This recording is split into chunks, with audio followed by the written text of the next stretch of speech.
Doctor बुतालिया साहब, करतारपुर के हवाले से जैसे मैंने बात की तो उस पर बताइएगा कि क्या अब ये कब तक बंद रहेगा। इसको तो नहीं टच करना चाहिए था इंडियन गवर्नमेंट को, लेकिन अनफॉर्चुनेटली दाखला बंद कर दिया है इंडियन सिख का इनटू करतारपुर साहब हमारी साइड से नारोवाल।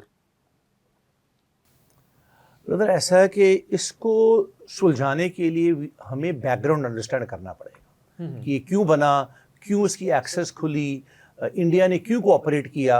उससे हमें आंसर मिलेंगे कब दोबारा खुल सकता है। ये पहले तो मैं रिकग्नाइज करें कि ये वो जगह है जहाँ हमारे जो पहले पैगंबर थे श्री गुरु नानक साहब यहाँ आके रहे, यहीं पूरे हुए, ठीक है ना, उस जगह पे आके। सो करतारपुर साहब जो है ये सिखों के लिए बहुत मुकद्दस जगह है, ठीक है जी। पहली बात तो ये है। अब जी ये इसकी जो डिमांड है करतारपुर साहब कॉरिडोर की, ये मुझे एटलीस्ट पता है लोग जो कनाडा और बाहर में इनको 25 या 30 साल हो गए थे, खुलने से पहले ये काम चल रहा था। अब लोग कहते थे कि भी जो काम कर रहे थे ना, कहते कि तो कभी भी नहीं होगा, it will never get done, लेकिन हो गया। देखो जी, मिरेकल्स होते हैं। द फैक्ट दैट करतारपुर साहब खुला है ये कोई उजूबे से कम नहीं है। और ये हुआ क्यों? हुआ इसलिए कि इमरान खान और हमारे वहाँ पे एक सरदार जी हैं, उनकी आपस में दोस्ती बन गई, ठीक है जी। सिद्धू साहब बिल्कुल जी, उन्होंने उसको पुश किया। ये वो टाइम था जी जब बीजेपी सरकार, जो मोदी की सरकार है, उसकी इलेक्शनें आ रही थी पंजाब में। उन्होंने ये किया, उन्होंने ये बेट लगाई कि क्योंकि हम करतारपुर साहब कॉरिडोर खोल देंगे तो हम पंजाब में जीत जाएंगे।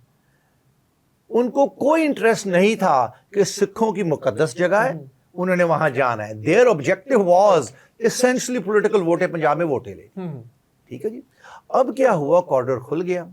मोदी, आपको जैसे पता है कि पार नहीं आया, वहीं रह के मोदी वापस चला गया। सिख संगतें आनी शुरू हो गई। उसमें जी कोई ऑलमोस्ट कैपेसिटी है कोई 2,500-3 हज़ार की, जो रोज आ सकते हैं इंडिया से, लेकिन 200-300 ही आते हैं।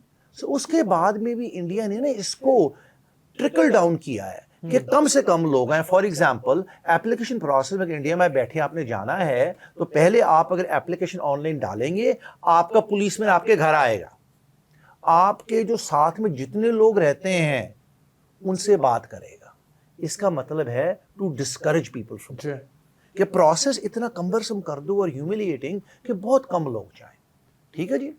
फिर पाकिस्तान रेडी था कि जो लोगों ने आना है उनके पास पासपोर्ट जरूरी नहीं है, इंडिया रिक्वायर्ड के पासपोर्ट हो। चलिए वो सारा हो गया, और आहिस्ता आहिस्ता जो सिख लोग हैं इंडिया से वो आने शुरू हो गए। और मेरे जैसे जो फॉरेन हैं अमेरिका से, हम जब जाते थे तो यहाँ से होके, लाहौर से होके, नारोवाल से होके हमने करतारपुर चले गया। अब जी होगी जो रिसेंटली झगड़ा इंडिया पाकिस्तान में, मेरे हिसाब से मोदी एक्सक्यूज ढूंढ रहा था कोई कि करतारपुर साहब को बंद किया जाए।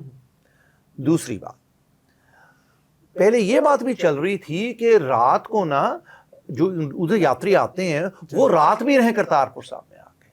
जी viewers have to understand one thing, Indian government के दिमाग में anything with Pakistan is a security risk, plain and simple, everything else is secondary. The Modi administration, हाँ, उनको एक एक्सक्यूज चाहिए था बंद करने के लिए, उन्होंने बंद कर दिया। अब हुआ क्या है कि नॉट ओनली वो बंद किया, जत्थे आते हैं अलग अलग गुरपुर पे, वो भी बंद हो गए। जो मुझे पता लगा है कि अब प्रेशर पड़ रहा है इंडियन गवर्नमेंट पे फ्रॉम रिलीजियस फ्रीडम पर्सपेक्टिव कि इसको दोबारा खोला जाए, जत्थे यहाँ आते हैं वो भी आए और करतारपुर कॉरिडोर भी खोला जाए। इसमें अगर कोई प्रोग्रेस होगी जी, वो होगी by the end of the year, उससे पहले मेरा ख्याल नहीं कोई प्रोग्रेस